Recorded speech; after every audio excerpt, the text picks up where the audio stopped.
देश नीति, केवल सच्ची और पक्की खबरें।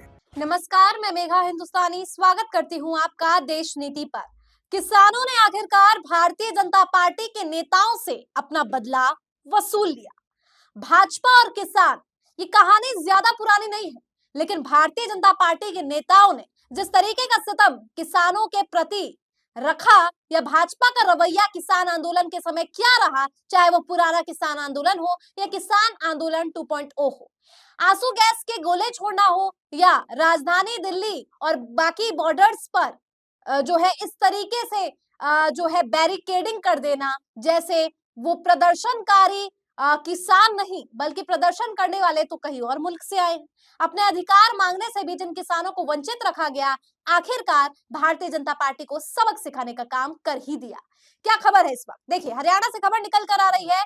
हरियाणा में बीजेपी कैंडिडेट्स को किसानों ने बंधक बनाया। सैनी के काफिलों को ट्रैक्टरों से घेरा, 1.5 घंटे हंगामा, पुलिस ने लाठीचार्ज कर निकाला। अब आपको सुनाते हैं किसान लाठीचार्ज और भारतीय जनता पार्टी के नेताओं की ये दिलचस्प कहानी। कैसे किसानों ने न केवल भारतीय जनता पार्टी के नेताओं को भगाने का काम, खदेड़ने का काम किया है, बल्कि बंधक बनाने का काम भी किया है। साथ ही हरियाणा में बहुत से ऐसे इलाके हैं जहां पे बीजेपी वोट मांगने का काम तो कर रही है, लेकिन जैसे ही वो आती है गांव में, वैसे ही उन्हें भगा दिया जाता है, क्योंकि जो वायदे करके वो सरकार सत्ता में आती है, वो वादे तो पूरी कर नहीं पाती, लेकिन नया संकल्प पत्र में वही पुराने घिसे पिटे वादे लिख देती है। लेकिन जमीनी स्तर पर वो लागू क्यों नहीं किया जाता, चाहे वो एमएसपी की गारंटी की बात ही क्यों ना हो। प्रधानमंत्री नरेंद्र मोदी के कार्यकाल में प्रधानमंत्री नरेंद्र मोदी, भारतीय जनता पार्टी ने खुद इस बात को स्वीकार किया और खुद एमएसपी की कानूनी रूप से गारंटी देने की बात कही। पूरा आंदोलन, किसान आंदोलन जो पहला चला था, वो एमएसपी की कानूनी जो है गारंटी को लेकर चला। उसके बाद जब ये मिल गया, लेकिन वो जो है धरातल पर लागू नहीं किया गया, तो फिर किसान आंदोलन 2.0 हुआ। लेकिन दोनों ही आंदोलन में एक बात जो कॉमन थी, वो ये थी कि भारतीय जनता पार्टी जिस तरीके की तानाशाही, जिस तरीके का गुरूर और जिस तरीके से किसानों को नीचा दिखाने का काम कर रही थी, अब उसका जो है टाइम खत्म हो चुका है। बीजेपी से वसूल लिया गया है जितना आक्रोश किसानों में था। अब देखिए क्या खबर निकल कर आ रही है। अनिल विज ने शिकायत की, अंबाला में भाजपा उम्मीदवारों को गांव में किसानों की ओर से भारी विरोध किया जा रहा है। रविवार को पहले अंबाला कैंट के भाजपा कैंडिडेट अनिल विज का गांव गरनाला में किसानों ने विरोध किया। उन्हें सभा को जैसे जैसे तैसे निपटाकर लौटना पड़ा। इसे लेकर अनिल विज ने चुनाव आयोग और डीजीपी से शिकायत भी की। विरोध कर रहे कुछ किसानों के नाम भी बताए।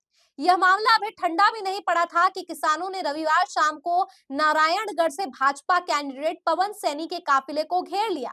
वह नारायणगढ़ से करीब 20 किलोमीटर दूर फतेहगढ़ में वोट मांगने के लिए गए थे। उनके आने की सूचना किसानों को मिली कि पूरी तैयारी के साथ किसान रास्ते पर ही पहुंच गए। उन्होंने पवन सैनी के काफिलों पर सड़क को घेर लिया। किसानों ने उनकी गाड़ी के चारों तरफ ट्रैक्टर लगा दिए। ऐसे में उम्मीदवार पवन सैनी ट्रैक्टरों के बीच बुरी तरह फंस गए। उनके साथ पुलिस के जवान भी थे। अब ये विरोध किस बात का है, वो आपको बताते हैं। किसानों में आंदोलन के दौरान भाजपा की ओर से विरोध का रोष है। किसानों ने इस बात को लेकर रोष जताया है कि भाजपा सरकार ने किसान आंदोलन के दौरान उन पर ज्यादती की थी। इससे पहले 12 सितंबर को भी पवन सैनी का नारायणगढ़ के गांव में प्रचार के दौरान किसानों ने विरोध किया था। किसानों ने उन्हें काले झंडे दिखाए थे और उनके काफिलों में गांव में नहीं घुसने दिया गया। अंबाला कैंट के उम्मीदवार अनिल विज का भी कई बार विरोध हो चुका है। उन्हें प्रोग्राम के बीच ही लौटना पड़ा है। अब ये पूरी खबर जो इस तरीके की है कि किसानों में जिस तरीके के, चाहे वो नुकीले किल गाड़े गए हो बॉर्डर्स पर, पंजाब हरियाणा बॉर्डर्स पर, चाहे बैरिकेडिंग की गई हो, चाहे आंसू गैस के गोले छोड़े गए हो, चाहे लाठीचार्ज की गई हो, और तो और भारतीय जनता पार्टी के नेताओं द्वारा किस तरीके से ट्रैक्टर का इस्तेमाल किया गया, चाहे वो टैनी ही क्यों ना हो, ये तमाम खबर इस बात की ओर इंगित करती है कि किसानों के विरुद्ध किसानों के अधिकारों को अब पहले तो हनन किया जाता है। जब वो किसान अपने अधिकार की मांग करते हैं तो उनके अधिकार से वंचित रखा जाता है और उल्टा उन पर ही सितम ढाने का काम यहाँ पर सरकार द्वारा किया जाता है। लेकिन अब कभी कहते हैं ना कि समय का चक्र घूमता है और फिर ऐसा घूमता है कि जिसने सितम किया होता है, जिसने गलत किया होता है, उसे सूद समेत जो है मिलता है, मतलब ब्याज के साथ जो है अपना किया दरा मिलता है। तो कुछ ऐसा ही लग रहा है कि भारतीय जनता पार्टी ने जितना किसानों को मूर्ख बनाया है, किसानों के साथ जितनी ज्यादती ढाई है, अब उसी का जो है बदला यहाँ पर निकाला गया और बहुत बेहतरीन तरीके से जो है यहाँ पर गाँव में नहीं प्रवेश करने दिया जा रहा है, भगाया जा रहा है, जो बिल्कुल उचित है क्योंकि जैसे को तैसा बहुत सही है। कहने के लिए तो बहुत आसान है दोस्तों कि किसानों ने बात कही, या उन पर लाठी चार्ज कर देना, पुलिस बुलाना, सब कुछ रोकना, ये सब करना। लेकिन ये पूरे चीज़ का उदय कहाँ से हुआ है? स्टार्टिंग पॉइंट कहाँ से है? बीजेपी से ही स्टार्ट है। अगर आप कोई ऐसा कानून बना रहे हैं जिससे किसान जिसके लिए कानून बना रहे हैं उसको ही पसंद नहीं आ रहा, तो फिर ऐसे कानून का क्या फ़ायदा? तो इस पर विचार-विमर्श करके आपने देश से माफ़ी भी माँग ली, मगरमच्छ के आँसू भी बहा लिए, लेकिन फिर भी इस तरीके का रवैया।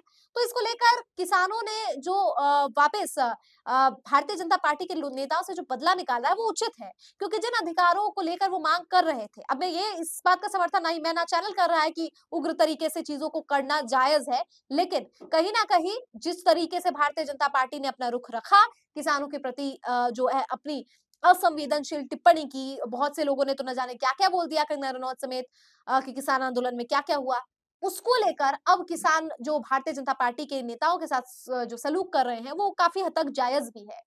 क्योंकि जैसे को तैसा तो कहना मतलब बिल्कुल उचित है, जैसे के साथ तैसा ही होना चाहिए। लेकिन भारतीय जनता पार्टी ने हमेशा कभी महिलाओं को, कभी किसानों को, कभी जाटों को, कभी ब्राह्मणों को, कभी ठाकुरों को, कभी आदिवासियों को, कभी मुसलमानों को, अपने-अपने अलग-अलग ढंग से जो है अपना चुनावी फ़ायदा उठाने का काम किया है। अभी जम्मू-कश्मीर में देखिए अमित शाह कह रहे हैं कि ईद पर, मुहर्रम में जो है फ्री सिलेंडर देने का काम करेंगे। वहीं लोकसभा चुनाव में अल्पसंख्यकों को बाँटने के लिए, नफ़रत फैलाने के लिए कांग्रेस जो है भैंस एक ले जाएगी, मंगलसूत्र ले जाएगी आपका, जिसके ज़्यादा बच्चे हैं मुसलमान उसको दे देगी। न जाने क्या-क्या जो है अजीब-सी बातें कही गई जो देश में सांप्रदायिक हिंसा को जन्म दे सकता है, उन्माद को जन्म दे सकता है। और वहीं अब जम्मू-कश्मीर में चुनाव है तो आप मुहर्रम पर फ्री सिलेंडर बाँट रहे हैं। ये दोहरा मापदंड, ये हिपोक्रेसी की भी सीमा होती है। बस भारतीय जनता पार्टी के लिए तो ये जो कहावत है बिल्कुल सटीक बैठता है। और ऐसे में अभी किसानों ने जवाब दिया है, चुनाव के नतीजों के बाद जो जनता एंटी इनकम्बेंसी, बेरोजगारी, महंगाई, अग्निवीर समेत तमाम महिला पहलवान से लेकर किसान आंदोलन तक के मुद्दे को मद्देनजर रखते हुए भारतीय जनता पार्टी को खदेड़ने वाली है प्रदेश से, ये देखना बाकी है। कमेंट में बताइए क्या लगता है विधानसभा चुनाव के नतीजे किसके पक्ष में होंगे? फिलहाल मुझे दीजिए इजाजत, देखते रहिए देश नीति। धन्यवाद।